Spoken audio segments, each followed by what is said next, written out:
지난 주일에는 소위 오병이어의 기적이라고 하는 말씀을 가지고 크게 쓸모없어 보이는 부족한 사람도 크게 사용할 수 없어 보이는 작은 헌신의 모습도 하나님께서 택하시고 사용하시게 되면 기적을 나타내고 기적을 누리는 인생을 살아갈 수 있다라는 말씀을 드렸습니다. 그래서 우리의 부족함은 부족이 아니고 우리의 약함도 약함이 아니고 우리의 없음도 없음이 아니다. 주님이 저 하늘을 우러러 축사하실 수 있는 우리의 믿음의 작은 것들을 하나님 앞에 드리는 선택, 하나님 앞에 내어놓는 선택을 하면서 믿음의 삶을, 기적의 삶을 함께 누리며 살아가자라는 말씀을 드렸습니다. 오늘 함께 읽은 말씀 속에서 오늘은 다시 우리 삶 가운데 임하시는, 평안으로 임하시는, 화평으로 임하시는 그 하나님을 이 시간 여러분들의 마음에 모셔드릴 수 있는 그런 은혜의 시간이 되기를 원합니다.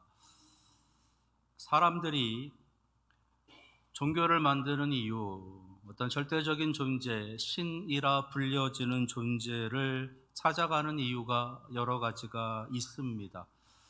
먼저는 과거에 자신이 지은 여러 가지 잘못된 그런 모습들, 죄됨의 모습이기도 하고 후회스러운 모습이기도 하고 그러한 것으로 인해서 신을 찾아간다라고 합니다. 또 하나는 현재 살아가는 삶의 불안정 때문에 하나님이라는 존재, 신이라는 존재를 찾아갑니다. 또 하나는 미래에 대한 불확실, 미래에 대한 어떤 불안함으로 인해서 하나님이라는 존재를 찾아갑니다. 그리고 또 하나는 인간의 능력으로, 인간의 힘으로 도저히 이겨낼 수 없는, 도저히 견뎌낼 수 없는 어떤 한계 상황에 처해졌을 때 인간은 신이라고 하는 존재를 찾아갑니다.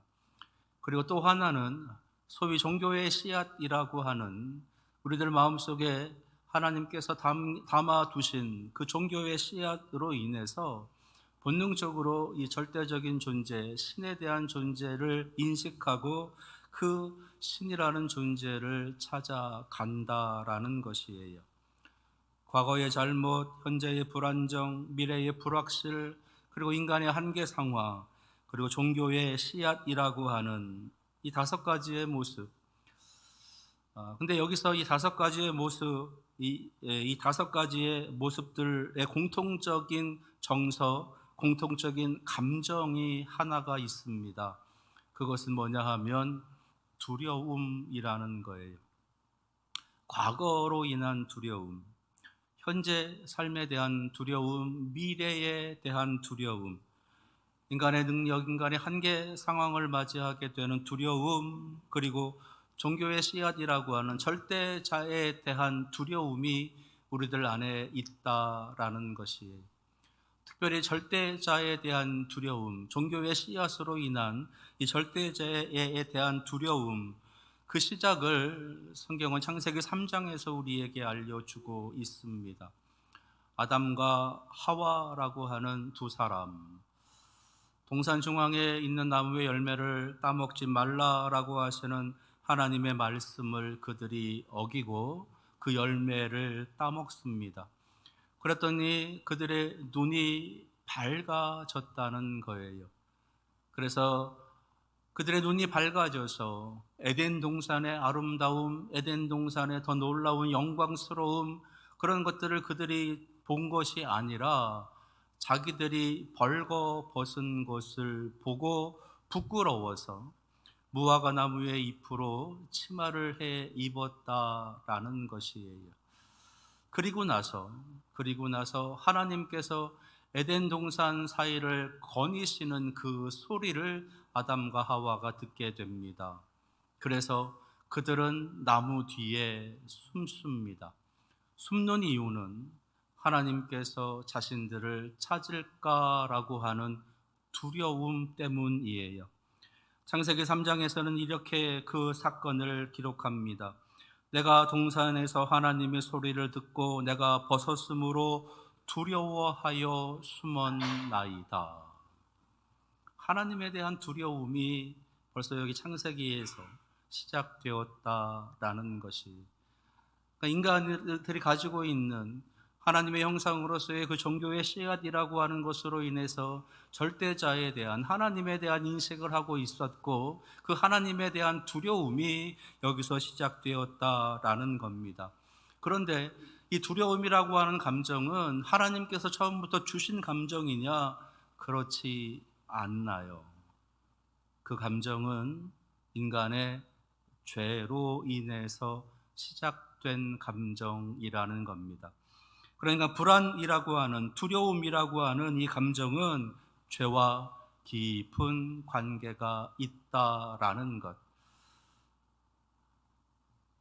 죄악된 세상, 사탄의 권세가 다스리고 있는, 죄의 권세가 다스리고 있는 이 세상 속에 살아가는 모든 인생들은 그래서 두려움이라는 것을 가지고 살아갑니다.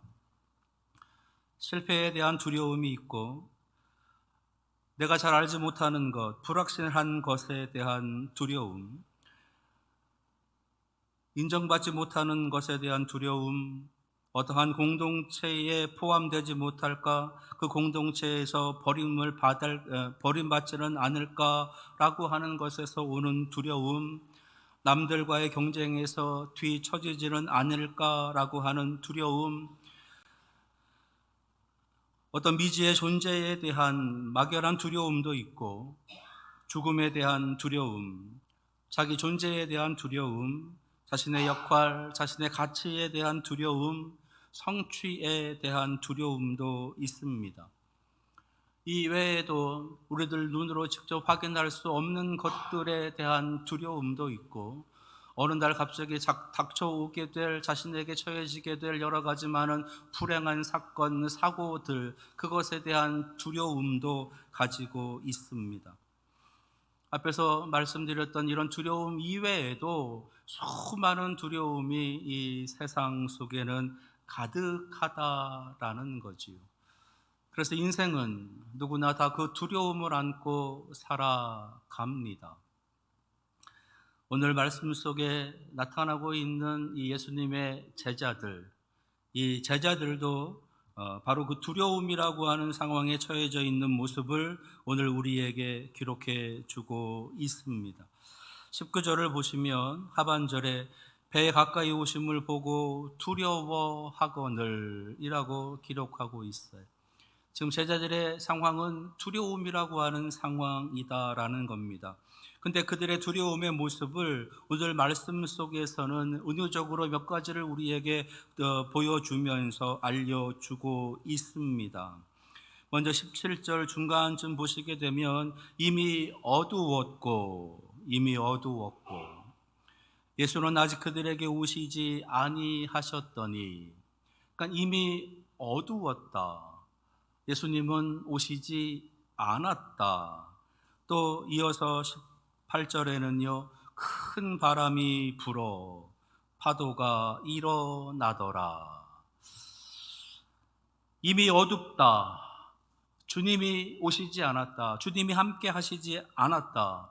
큰 바람이 불고 있다. 파도가 계속 일어나고 있다. 라고 하는, 그것이 지금 이 제자들이 맞닥뜨리고 있는 두려움의 현장의 모습인 것입니다.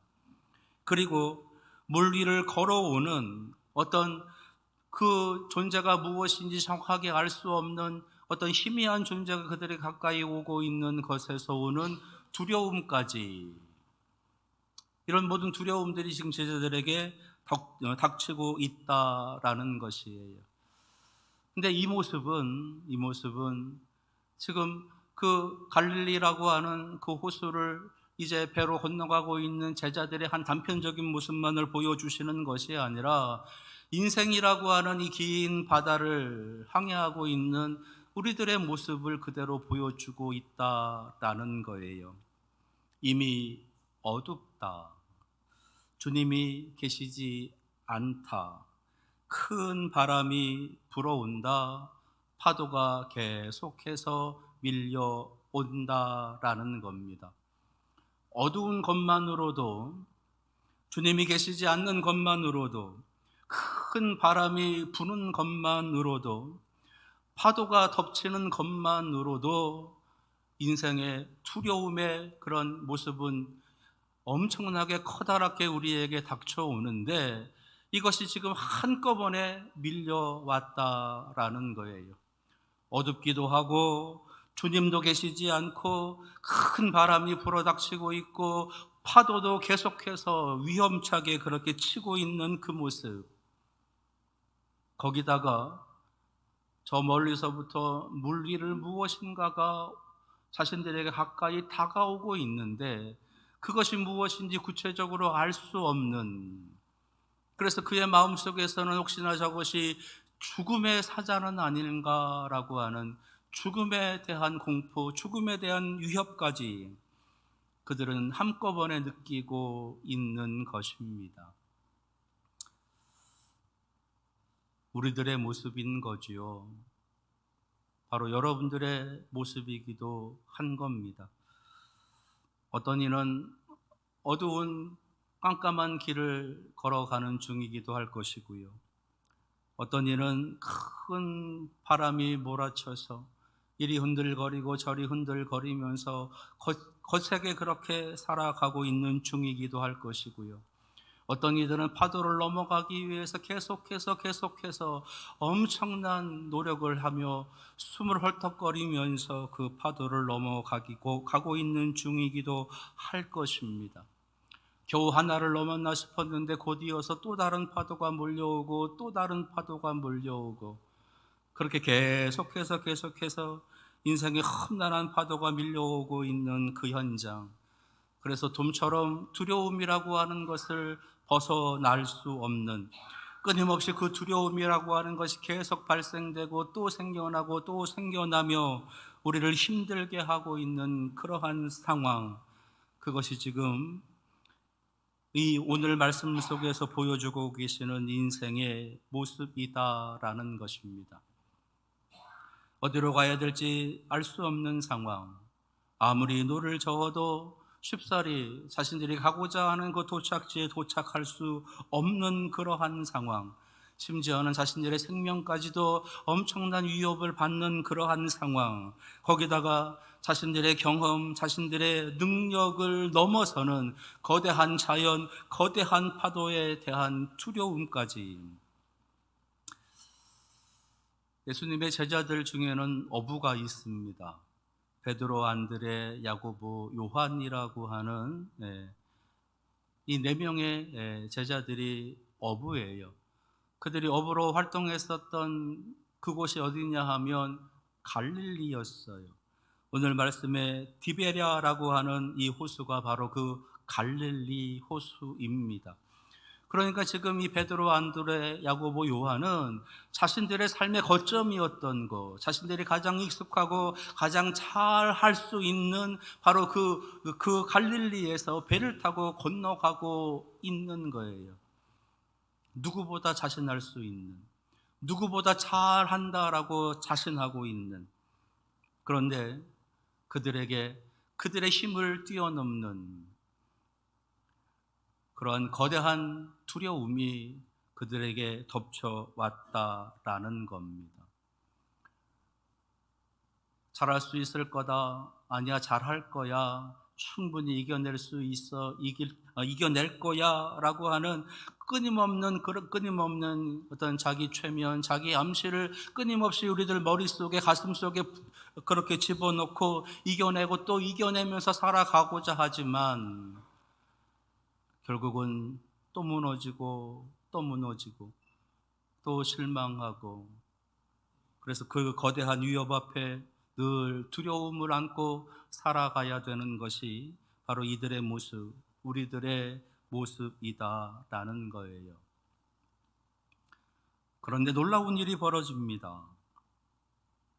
그런 그들의 두려움, 그것이 한순간 사라지게 되는 놀라운 일이 이들에게 이루어집니다.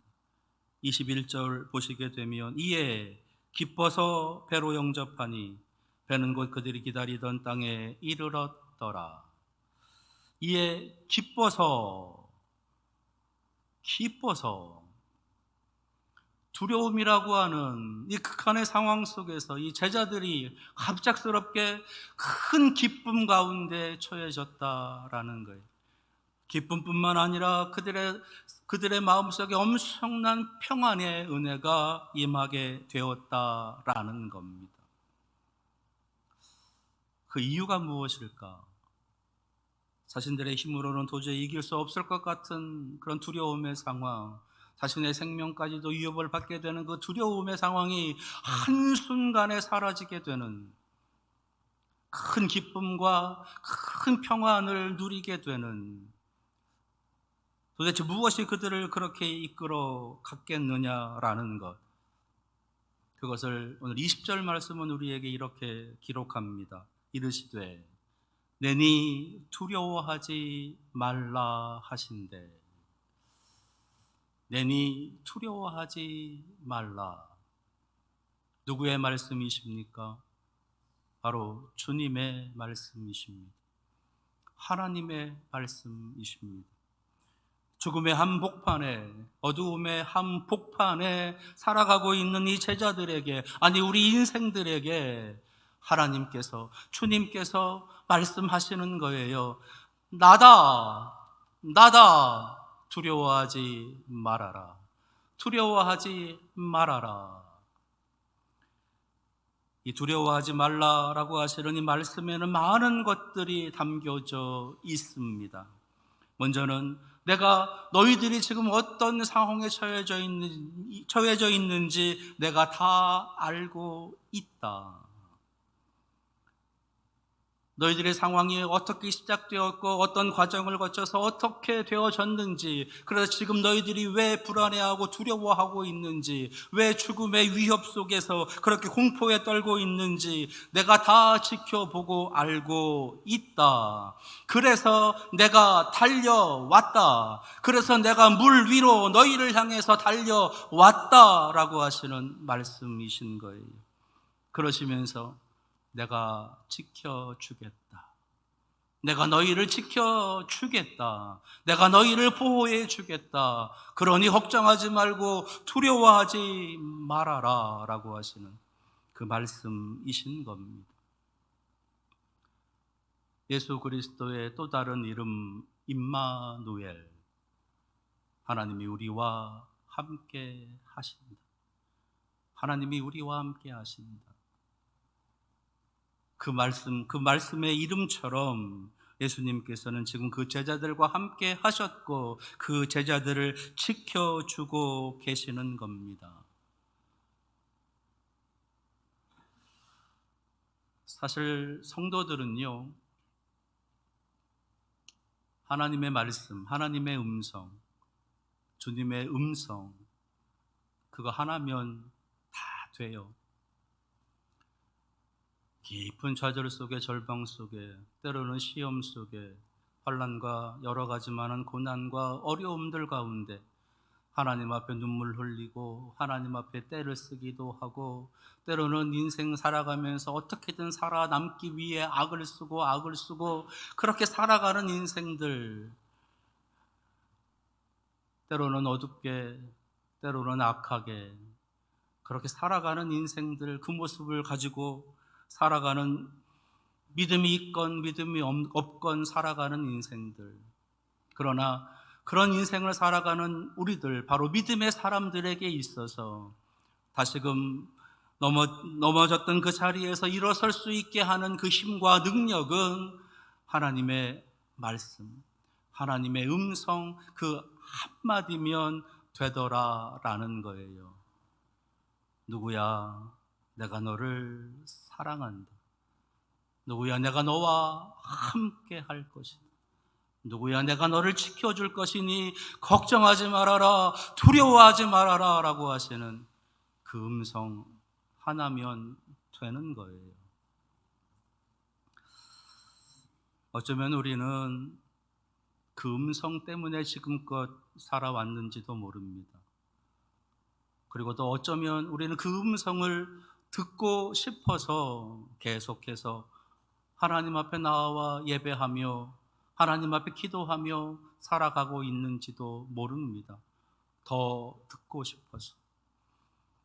들려주시는 그 음성이 나에게 위로가 되고 들려주시는 그 음성이 나에게 힘이 되고 능력이 되기 때문에 그 음성을 한 번만 더 듣고 싶어서 그 음성이 한 번만 내게 더 들려온다면 이라고 하는 기대를 가지고 하나님을 바라보면서 살아가고 있는지도 모릅니다.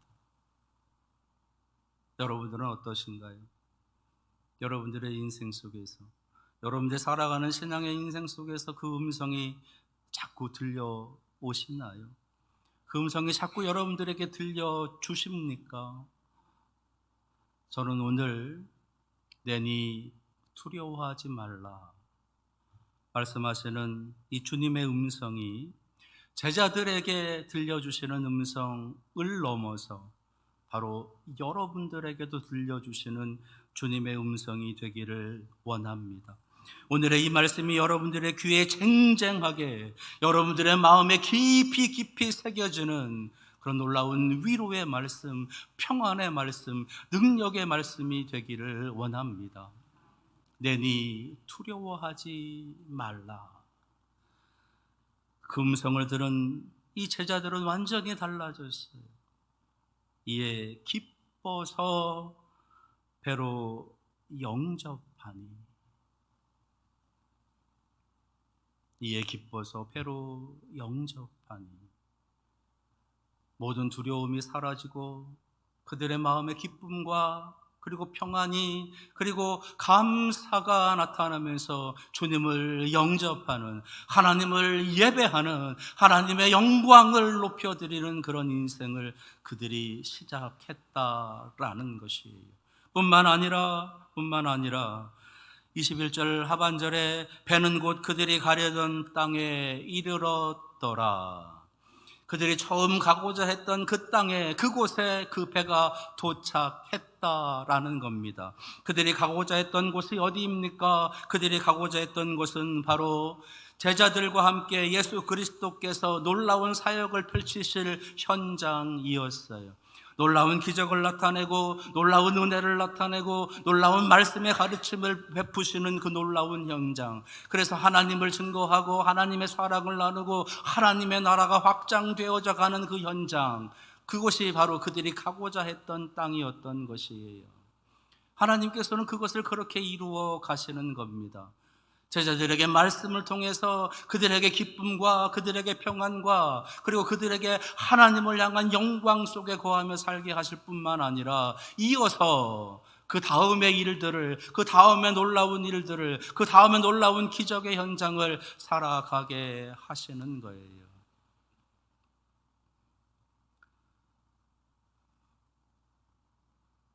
오늘 여러분들에게 들려주시는 하나님의 음성, 내니 두려워하지 말라. 이 음성이 여러분들의 마음에 깊이 새겨져서 여러분들이 또다시 내일부터 시작하게 될 하나님의 거룩한 사역의 현장에서 하나님의 놀라운 것들을 드러내고 하나님의 나라를 확장하고 하나님의 이름을 증거하며 살아갈 수 있는 그런 능력이 덧입혀지는 바로 오늘이 되시기를 바랍니다. 기도하겠습니다. 내니 두려워하지 말라. 이 음성이면 충분합니다. 이 음성이면 다 됩니다. 이 음성이 들려질 때 놀라운 능력도 함께 우리에게 임하게 됩니다.